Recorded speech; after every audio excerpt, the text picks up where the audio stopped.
Je me suis entraîné, j'ai fait l'imbécile, j'ai eu une tendinite. Mais dans cette vidéo, je te montre quelles erreurs j'ai commises pour éviter que tu les fasses et surtout, je te montre qu'est-ce que tu peux mettre en œuvre dès maintenant pour éviter d'une part d'avoir des tendinites et aussi pour récupérer plus facilement quand on aura. Et tu vas voir que les conseils de cette vidéo, ils sont autant efficaces qu'ils sont rares. J'ai pris plein de conseils que j'ai vus à droite à gauche au fur et à mesure des années de mes recherches et je vais tout te donner en quelques minutes. Et petite pause, à la fin je t'expliquerai comment je me suis blessé, comment éviter ça très simplement.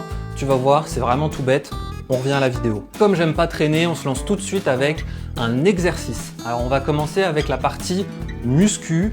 Qu'est-ce que tu peux faire pour aider à la récupération et aussi pour renforcer tes tendons? Il y a deux points très simples que je vais t'expliquer très vite. Tu as peut-être entendu parler du fait que tu peux utiliser les élastiques pour t'échauffer.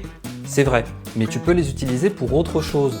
Ce que je te montre dans cette vidéo, c'est quelque chose d'assez peu fait, notamment en France, on n'en parle pas beaucoup, mais c'est quelque chose dont on parle un petit peu sur le YouTube anglophone. Je te mets une référence ici si tu veux plus en entendre parler, mais c'est quelque chose qui va te permettre d'utiliser tes tendons pour leurs vrais besoins. En fait, tes tendons, c'est un peu des élastiques, c'est-à-dire qu'ils sont particulièrement forts quand tu arrives en fin de mouvement et que tu veux remonter rapidement.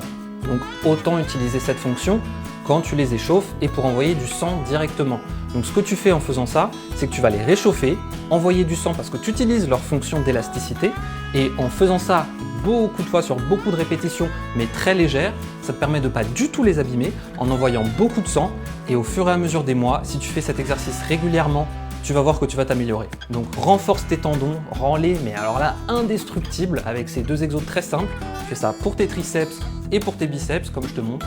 Tu prends un élastique qui est très léger pour toi et tu fais des répétitions de 20 à 30 sur 2-3 séries, 2-3 fois par semaine. Pas besoin de te prendre la tête sur cet exercice. Et on finit très vite avec cette partie exercice sur un autre point. Les exercices que tu choisis ne doivent pas seulement être là pour optimiser ta prise de muscle. Et oui, tu as l'habitude par exemple de faire du curl avec un petit étirement parce que c'est super pour la prise de muscle ou bien simplement un curl classique debout à la barre ou aux haltères parce que ça marche bien, t'aimes bien ça, c'est facile à mettre en place. Mais si je te disais qu'il faut faire aussi des exercices axés tendons. En effet, quand tu fais du curl et que par exemple tu vas avoir un étirement sur ton biceps, tes tendons vont être plus sollicités. C'est normal, on en parlait, c'est un peu des élastiques. Donc qu'est-ce que tu peux faire pour remédier à ça? Tu peux faire des exercices axés récupération. Par exemple, je te montre ici ce qu'on appelle parfois le concentration curl, on dit ça en anglais. En gros, c'est un curl où tu vas avoir l'inverse d'un étirement. C'est-à-dire que tu vas raccourcir ton muscle. Tu passes de cette position à celle-ci. Et le fait de faire ça, ça va envoyer beaucoup de sang à la fois dans tes muscles mais aussi dans tes tendons. Et c'est un exercice qui va favoriser la récupération. Tu vas voir qu'après cet exercice, tu vas jamais avoir mal aux tendons. Là où parfois avec d'autres variations, tu peux avoir une très légère gêne. Donc je te conseille d'implémenter ça au moins une fois par semaine. Deuxième aspect très important pour d'une part la récupération de tes tendons, mais aussi le fait d'éviter de trop les abîmer, c'est ta nutrition. Alors parfois on va te dire oui il faut absolument que tu utilises tel complément. En réalité c'est très simple ça. Il n'y a pas besoin d'acheter les derniers trucs spécial articulation à 50 € la boîte de 2 gélules. Il te suffit quand tu as des gros problèmes aux tendons d'éviter à tout prix les gros déficits caloriques et de manger suffisamment de protéines. C'est aussi simple que ça. Le déficit calorique forcément va mettre ton corps dans un état où il va essayer de se sauvegarder au maximum et donc il va ni prioriser la prise de muscle, ça t'es au courant, hein. Quand tu fais un déficit, tu essayes de perdre du gras. Mais le souci c'est qu'il va pas prioriser non plus la récupération de tes tendons. Il va déjà dire bon, va essayer de survivre, bien sûr. Donc pour optimiser la récupération de tes tendons, quand tu es blessé, c'est simple, tu commences soit un maintien calorique, soit idéalement une légère prise de masse pendant une semaine ou deux, le temps de te remettre un petit peu. Le deuxième point, ça va être sur les protéines. Évidemment, tu as besoin de beaucoup de protéines pour prendre du muscle de manière classique, mais l'autre point, c'est que tes tendons en ont aussi besoin. C'était pas facile.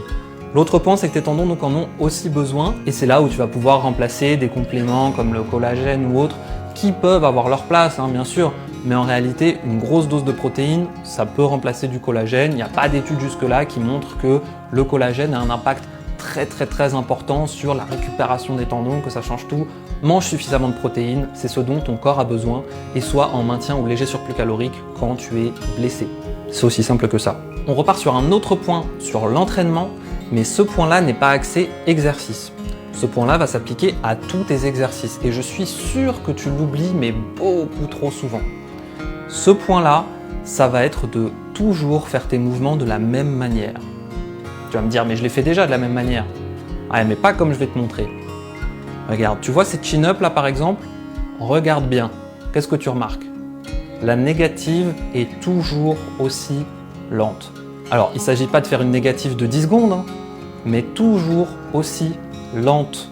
Que ça soit une tentative de one rep max, que ça soit peu importe, il faut toujours que tu aies une négative contrôlée. En effet, c'est la négative qui cause le plus de dommages sur tes tendons. Donc contrôle bien sûr la négative sur tous tes mouvements, mais a fortiori sur ceux où tu sais qu'il y a un risque.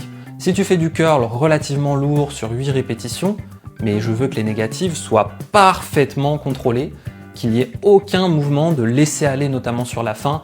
On se laisse aller, on remonte justement en utilisant l'élasticité des tendons. Pas du tout. À la limite, tu peux utiliser ça le jour où tu as une compétition, où ton objectif c'est de faire le maximum de poids ou de répétitions sur un certain mouvement. Mais sur ton entraînement au quotidien, surtout fais bien attention à contrôler la descente et à remonter en utilisant tes muscles et pas le stretch reflex de tes tendons. Et maintenant, c'est le petit point culture G sur les tendons. Donc tu le sais peut-être, mais les tendons, ça prend plus de temps à récupérer que les muscles, mais pas autant que tu crois. On va te dire parfois que ça prend plusieurs semaines ou quoi que ce soit. En réalité, oui, s'il y a des très gros dégâts, bien sûr. Mais parfois, le fait d'y aller léger pendant juste une petite semaine, voire un poil moins, ça peut changer beaucoup de choses. Parce que tu n'es pas obligé de tout couper pendant 2 semaines. Si tu sens que tu as une grosse gêne, que ça commence à bien te piquer, etc., tu peux simplement baisser un petit peu le volume et l'intensité pendant 1 semaine ou 10 jours. Tu continues de t'entraîner, juste tu fais très attention et tu t'échauffes parfaitement et tu pourras repartir sur un entraînement classique très rapidement. Donc si tu as une très grosse blessure, que tu as une très grosse gêne, bien sûr, tu peux faire une pause complète d'1 semaine à 10 jours en utilisant simplement les exercices aux élastiques que je t'ai montré plus tôt. Donc je te dis que tu peux t'entraîner légèrement si ton tendon n'est pas trop affecté. Maintenant, il faut surtout penser à ta santé, hein. On n'est pas là pour faire les marioles, on n'est pas là pour se blesser pour rien. Avant tout, la musculation, c'est un sport pour se renforcer, pas pour se détruire. Et comme promis, je t'explique comment je me suis blessé. Je fais de l'escalade de difficulté depuis peu. Bon, j'ai l'habitude d'utiliser des mouvements relativement corrects, hein. Je suis loin d'avoir une excellente technique, mais je monte sur ma voie tranquillement et j'arrive sur des prises un petit peu compliquées sur un mur en dévers. Si tu ne sais pas ce qu'est le dévers, c'est un mur où tu ne montes pas tout droit, mais tu montes penché en arrière. Donc forcément, c'est plus compliqué et ça tire surtout beaucoup sur les bras. Tu sens la gaffe venir, je force donc beaucoup trop sur les bras et je me retrouve à utiliser presque que mes bras sur 1 ou 2 prises pour monter. Bon, en réalité, ça arrive et c'est pas forcément une catastrophe en soi. C'est pas ça qui va toujours causer des blessures et loin de là. Mais quel était le problème dans tout ça? Je me suis mal échauffé. Donc comme je te disais, je me suis peu échauffé, pas suffisamment longtemps, je suis parti sur un mur difficile directement et c'est le drame. Maintenant, on va faire une expérience de pensée. Imagine-toi un élastique que tu mettrais dehors avec un 0 degré, tu le tires, il est très froid, il pète directement. Ça paraît logique. Maintenant, imagine-toi ce même élastique au-dessus d'une plaque un petit peu chaude, on le réchauffe un tout petit peu, on le tire. Bon, ça paraît évident qu'il mettra plus de temps avant de péter. Donc bien sûr, en fait, tes tendons, c'est des élastiques.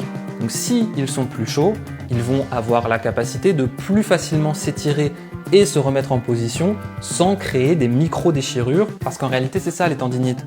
Ce sont des micro-déchirures dans tes tendons. Maintenant, je te remercie de m'avoir suivi. N'hésite pas à t'abonner si tu veux plus de vidéos du genre.